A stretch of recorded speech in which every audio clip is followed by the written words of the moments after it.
Hey there, folks! Today, I'm diving into the world of OBS to show you how to record your screen and audio seamlessly.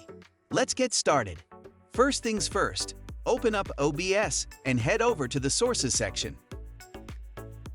Click on the plus icon and select Display Capture.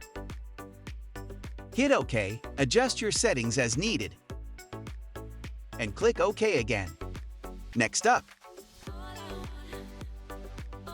click on the plus icon once more, but this time choose Audio Input Capture. Hit OK, then select your input device. For me, I'm using this microphone, so I'll select that option and hit OK. Now, let's fine-tune our settings. Click on Settings, then head over to Output.